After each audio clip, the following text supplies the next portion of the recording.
Since quite early childhood, I've always maintained a fascination with Area 51. Now, I ought to make it clear that I am not some sort of deluded conspiracy lunatic, although the wild speculations about its activities have equally enthralled me since being very young, and fueled several of my attempts at short works of science fiction. I simply find the notion that there are places in the world that the powers that be seem so desperate to keep hidden fascinating, and it has been a bit of an amateur hobby for a long time to try and discover some of the truth surrounding it. It was certainly more of an obsession in my younger years than it is now. However, as I gradually moved into the field of journalism, I discovered that it was not a topic that held very much credibility in the world of professional writing. Most editors would scoff at suggestions of writing a piece on it, even if it was merely speculative, saving those kinds of reports for silly season or slow news weeks. I eventually decided that it might be interesting to write an article for personal benefit, detailing and critiquing some of the theories surrounding the infamous airbase. I put a call out on my blog for people to help me find some of the more outlandish theories, partly out of laziness, but also because I thought there would be a wider scope of oddity if I asked outside sources.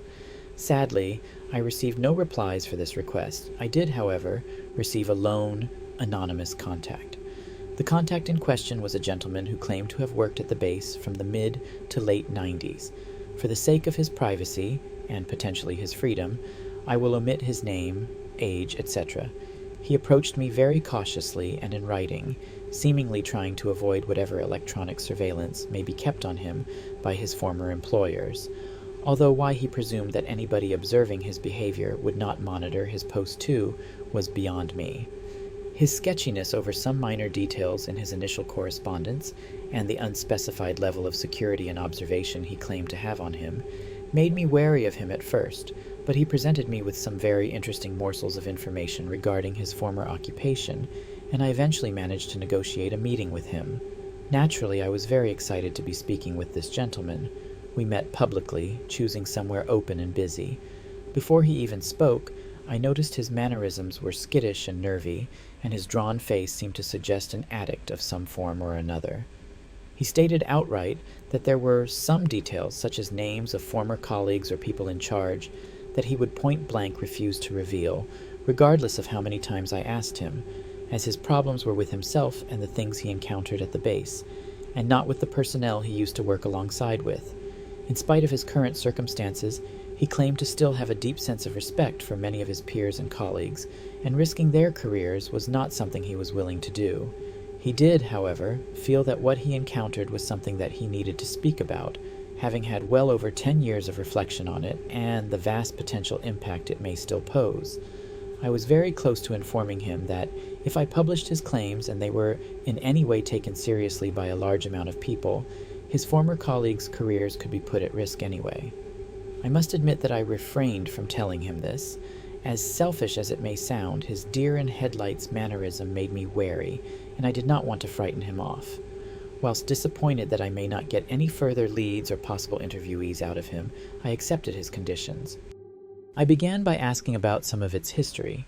Whilst he told me he was not an expert on its past, he did tell me some of the better-known facts amongst the personnel on the base. Area 51, he told me, was brought into operation in the latter part of the Second World War. He did not give me specific dates, which was slightly frustrating, and was considerably smaller than it is now. Its purpose was originally to design and test out experimental weapons, reconnaissance technologies, and aircraft, but was often considered amongst the upper echelons of power in the American Air Force as one of the less important bases, focusing their defenses and their money on its larger and more productive facilities. While it had links to some of the components of important technologies, including some designs that would later go on to be used in the stealth plane, it was not particularly influential in the field of research and development, and surprisingly faced closure at one point in around 1949 because of slipping standards and inefficient usage of funds. Its management was replaced, and standards began to improve, with its funding being spent on expanding the base to allow it to work on new areas of research, including, but not limited to, nuclear, biological, and psychological methods of warfare. I must admit that this rung quite positively with me. Despite my interest in the base over the years, I have always been skeptical as to its alleged involvement with aliens and the paranormal, believing it instead to hold unsettling secrets of a much more terrestrial nature, such as ethics, free science, and cruel new weapons systems. The vast majority of people I have discussed the topic with over the years have leapt straight to the aliens theory, something I have always found extremely irritating. To hear someone who seemed to be genuine giving me facts that I could find a lot more believable was encouraging. What he told me next began as a disappointment, but soon turned into something much more unsettling. As he had been informed when he took the job in around 1993, the base's operations took a dramatic shift in 1964, when a bright object appeared in the sky around 5 miles east of the base, sometime in April of that year. The Cold War was still at a high, being only 2 years since the Cuban Missile Crisis, and despite an apparent cooling-off period since the hotline between Moscow and Washington had been created to allow the USA and the USSR to discuss and negotiate any further incident, tensions between the Americans and their Russian foes were still high, as was mistrust of the other side. Believing this initially to be the start of some form of deceptive attack, the base went on to high alert, and all base troops were mobilized and deployed to the site within 20 minutes, having informed the White House of the strike. It is believed that President Johnson immediately phoned Nikita Khrushchev via the hotline, where he claimed no knowledge of any such attack. Naturally, this was taken with a large pinch of salt, but Johnson apparently halted calls for an immediate retaliation from some of his more enthusiastic advisors, in case the Soviets were in fact telling the truth. Base troops were informed to investigate the source of the light immediately, and to inform the White House directly of their findings as soon as was possible. The light source had, as speculated, fallen to Earth quite close by. The impact site was smoldering and burning upon discovery, leaving a sizable crater behind. Having ruled out a nuclear or artillery strike quite soon, seeing how there was no explosion heard and, in regards to the nuclear strike, they were all still alive, they began to speculate that what must have fallen to Earth was a satellite, a light aircraft, or possibly even a surveillance drone. However, all this was disproved when they investigated the crater further. They found no wreckage, no mound of twisted metal and burnt-out components that would suggest a failed piece of equipment which had crash-landed. Instead, they found a small black box. Troops who initially made the discovery were returned to base immediately and decontaminated, replaced by hazmat teams wearing radiation suits and wielding Geiger counters. However, these teams discovered no radioactive material on the cube at all. Base staff could not decide what could be done with the object. Disposal experts were sent in immediately to destroy the object in a controlled explosion, in the firm belief that whatever it was probably a risk and should therefore be dealt with. When the object could not be destroyed using a variety of disposal methods, including explosives, fire, and acid, all involved were baffled. Troops were even instructed to fire at the object at will, but the object didn't show signs of even a scratch. Reluctantly, Base Command was informed by the White House to remove the object for further investigation at the base. A highly secured area was cleared, in which the box was kept underneath a temporary tarpaulin, until a more permanent and secure location for it could be created, watched for 3 days by armed guards. In that time, a concrete lead-reinforced bunker was built, and the object was moved inside. The box received observations and experiments almost constantly, ranging from observing its response to an electrical current to its response to gamma rays, but it always remained entirely unaffected. Eventually, as the years passed, it was firmly believed by site researchers that the box was entirely indestructible, and they instead took to observing it daily, in case it showed any change at all, with regular experiments to attempt to work out its makeup. The potential benefits were, obviously, incalculable, a material that could not be destroyed by any weapon known to man. Naturally, it was kept tightly under lock and key. The security systems employed on that room, according to my contact, make Fort Knox look like an open door. However, despite the unending interest in the box displayed by the vast majority of the American military, it did not appear to be willing to unveil its secrets anytime soon. A daily routine of observation and theorizing developed and stayed in place for close to 30 years. It is here that my contact came in. In 1993, he was fresh-faced and close to receiving a degree in particle physics, at that time living in Chicago. It was around this time that he was approached by government officials who had taken an interest in his potential and who came to him with an offer of a job that they claimed would make use of his talents. This job was at Area 51. He was made to sign a secrecy pact and soon relocated to Nevada. The job itself offered much less than he originally perceived. He was at the base in the capacity as little more than a glorified lab assistant, aiding the more senior researchers with their experiments. That said, the pay was very good and he had room for career progression, so he was, for the most part, contented. He first encountered the box after 2 weeks at the base, after some initial training and general orientation to the job. He had been informed of it repeatedly over this 2-week introductory period and its alleged properties, but encountering it was more than he anticipated. The readings it gave off were enough to make the vast majority of the staff feel uneasy. Whilst it gave off small amounts heat and occasional low-level electrical signals, it had no mass. This was both perplexing and unsettling, as this was, to all intents and purposes, not possible. And yet, the box was there. This impossibility made it all the more worrying. My contact described it as somehow feeling impossible. The box looked and appeared in some way as though it shouldn't be there, although he could not sum up why. He had received considerable training and information on the unpleasant feelings the box gave off, and all of the staff had at least one story about how the box had made them feel uncomfortable or somehow disturbed them. There were also several reports that the box had a profound effect on electrical equipment if they were brought close to it, wiping laptops clean of information, frying the batteries of mobile phones, even breaking the bulbs in flashlights. My contact's laptop was itself wiped of data in 1996, whilst running a basic observational routine.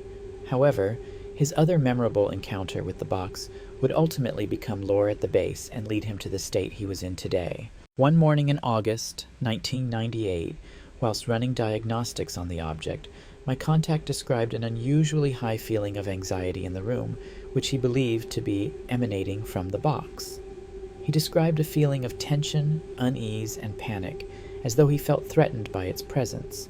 This was unusual for him, as over his career at the base, he had grown used to the unusual effects the box had on people. On this morning, it was worse than he had ever remembered. Despite this, he still managed to focus on the diagnostics. On reflection, he claimed, he wished he hadn't. For the first time in nearly 35 years, the box had mass.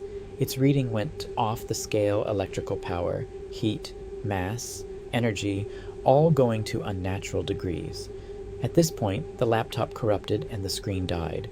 It would later be revealed that the hard drive had been entirely destroyed. Looking over to the box, he noticed another change. It had opened. My contact at this point went vague and incredibly withdrawn. He described little, staring off into the middle distance, but what he did say made me feel deeply uncomfortable. In a minute voice, a voice I could have easily mistaken for that of a child, he told me, there was just a void, just nothing. No sound, no feeling, no light, no time, just nothing. After this, he required a few moments to gather his thoughts and pull himself together, and we sat in silence, him trying to deal with this memory and myself trying to make sense of it. What did he mean? Nothing. He continued with the story after a little while. He told me that he had blacked out temporarily, and when he came to, he was outside the bunker, which was under lockdown. Outside, he found a scene of abject destruction, burning wreckage, twisted metal, site personnel running around frenzied trying to return some semblance of order. This initially confused him, but the strangeness of the situation soon became apparent to him when he was told that the base in its entirety had been struck by what was referred to later as a telekinetic explosion. Objects, ranging from pens to office chairs to aircraft, had begun to levitate and move in the general direction of the bunker. After almost a minute of this, the objects violently dispersed outwards, the bunker being the center of the blast. 14 people were killed by the debris, and several others were injured. The objects affected were not just metals, so some kind of magnet was ruled out as the cause, but it did not seem to affect living matter. Armed personnel had rushed to the bunker after identifying it as the center of the blast, forcing an override of the security systems. They found him passed out in the corner, apparently shielding his eyes. The box, according to my contact, was now unopened. He was removed from the bunker, taken away, and underwent almost a full 24 hours of decontamination, examinations, and debriefings, being the first and only person directly on the scene. Officials were initially skeptical of his claims that the box had opened. The bunker's CCTV system had been obliterated in the incident, along with his laptop. The readings he took and the incident itself were now lost, with no evidence to support his claims. Despite this, however, some sympathy for his story was later gathered, especially when it was the only link to the explosion they had. Security and examinations of the box were doubled, with an armed guard inside the bunker at all hours of the day, and my contact was given therapy for severe anxiety and stress. The base was cleared of wreckage, and repairs were almost completed after a week and a half. However, when my contact returned to the bunker with investigators a few days later to try and provide some further evidence for his version of events, he encountered something highly sinister. On the back wall of the bunker, visible immediately upon entrance, was a perfectly circular black ring around the height of a man, looking very much like a burn mark. Investigators informed him that the ring had been present when he had been dragged out, and attempts to remove it yielded nothing. My contact told me that something about it made him vomit, and he had to leave. Around 2 weeks of sleeplessness and severe mood swings following the incident caused him to file for resignation. He did not feel that he could remain at the base, for reasons he could not understand or explain for himself. Since the incident, he had been feeling restless and on edge, especially when on his own. He also remembers a series of unusual events occurring in and around the base. Several security cameras around the base had short-circuited, along with some motion sensors in the more secure areas. Site staff reported missing objects, namely food items and electrical equipment. And most bizarrely, the base dog was found dead in the mess hall 4 days after the incident. Examinations of its body suggested that it had been hit by a car, but this was not possible, as no car could have gotten into the mess hall without destroying it, and the dog was seen to enter, but not to emerge, by several eyewitnesses. An autopsy was performed, and it was discovered that the dog's muscles had contracted so suddenly and so violently that it had broken several bones, including its back. Evidence of poisons or toxins were searched for, but none was found. The best guess that could be made was that the dog underwent such severe shock that its muscles went into a fatal spasm and eventually seized up to an unimaginable degree. I recall my contact detailing these events with an almost frightened fascination. I speculated that he had pondered these events for a long time. A week after filing his resignation, he said his farewells and was escorted from the base to return to his old life in Chicago, where he intended to return to the degree he had yet to finish and attempt to put his former job behind him. Why it had affected him so deeply he did not know, but he was adamant that he felt he had to get away from that place as soon as he possibly could. He told me that what happened next was what turned him to drink. As they left the base, he decided to take one last look back. This he immediately came to regret. In the dust cloud kicked up by their SUV, standing facing the base, was a figure. My contact didn't describe the figure. This time, it was not because he found the memory too difficult to describe, but because he simply couldn't remember it at all. He passed out almost immediately after seeing it, and his memory of its appearance is practically non-existent. He said that all he can remember was the most overwhelming sense of dread and terror he has ever experienced in his life. Something about this character inspired a feeling of fear within him that was stronger than anything he had encountered previously or since. He was revived by the driver of the SUV, but did not inform them of what he had seen, and yet it still haunted him. Something about this memory somehow eclipsed the experience in the bunker, and the feeling of horror at the thought of it stuck with him from that moment onwards. Eventually he took to drink to try and rid himself of this never-ending feeling of unease, but its help has been limited. After he told me this, we went our separate ways, as he asked if we could stop as he had nothing more to offer on the subject and was feeling quite unhappy again, so I returned to my hotel room to write up his claims. I have not heard from him since. Now I must clarify here that he didn't tell me anything about being pursued or followed by this figure. He was not being stalked by some Slenderman-esque entity that toyed with his mind and followed him wherever he went. Before he left, he told me he never saw it again. Only the feeling, the memory of that terror stayed behind, which, as it became apparent to me during our interview, was no less scarring. I will not tell you outright that my contact's claims are the gospel truth.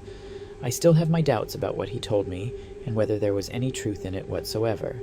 What I do not doubt, however, is that he saw something at some point in his past that left some very deep scars in his mind.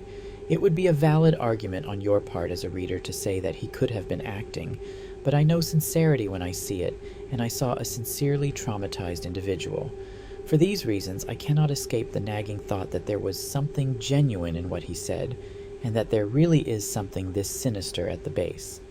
This change of heart has also led me to reevaluate the purpose of this article. My original intention was for this to be a purely speculative piece, assessing and investigating some of the claims about the base's reason for being.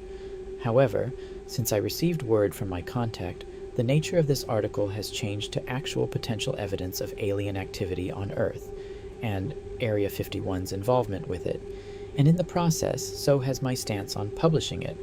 Perhaps I am simply being paranoid, but it's a level of professional paranoia that I like to think might keep me out of federal custody if there is actually any truth in what he told me. A knock at the door from CIA spooks is not a risk I'd like to take, even for the sake of journalistic integrity. Perhaps this is just needless wariness, but I'd rather be wary than flaunt danger needlessly. So unless an appropriate opportunity arises in which to publish this, where the sense of duty over showing it to the public overrides the risk of official reprimand, I will sit on this one for personal scrutiny and speculation. However, regardless of the reliability of these claims, it still unsettles me to even consider the notion that one of the most powerful military superpowers on Earth could be outwitted and confused by persons or forces unknown for so long, even more so to think that these forces could still be in operation to this day. As stated at the end of the original article, I decided to hold off on publishing it until a time I thought it would be necessary and for the public benefit to do so. That time has now come. Unless the news has somehow bypassed you, which I highly doubt, you will be aware that 27 hours ago, emergency services in the Nevada area were on red alert as countless local communities gave reports of everyday objects moving of their own accord. A subsequent blast was reported, which killed several people and wounded many others. These objects had, according to witnesses, exploded away from whatever point they were originally moving towards. Naturally, hospitals were inundated with casualties, and police officers were working tirelessly to try and bring some calm to the situation. But all this was for nothing when eyewitness reports were received of a large black ring in the middle of the Nevada desert. The news soon hit the internet, and despite the presence of specialist teams who were seemingly called in to quell the rumors, it continued to spread like wildfire. A global media rebellion against the American government ensued, with news networks the world over reporting on this inexplicable phenomenon. A cover-up of any sort was no longer an option. Satellite imagery later revealed the ring to be well over 15 miles in diameter, perfectly round and black in appearance, very much like a burn mark. The images also appeared to show an object at the center of the ring, namely, a large, solitary black box. The media uprising in the wake of this incident has presented me with a situation where I no longer feel threatened to reveal what I know. If the U.S. cannot control its own national television networks, then I highly doubt they will be able to control independent online journalists. And in light of these events, I think I would have published this even if the risks were still there. This is far too large a connection to simply ignore. Whatever doubts I had about my contact's claims are no more. I have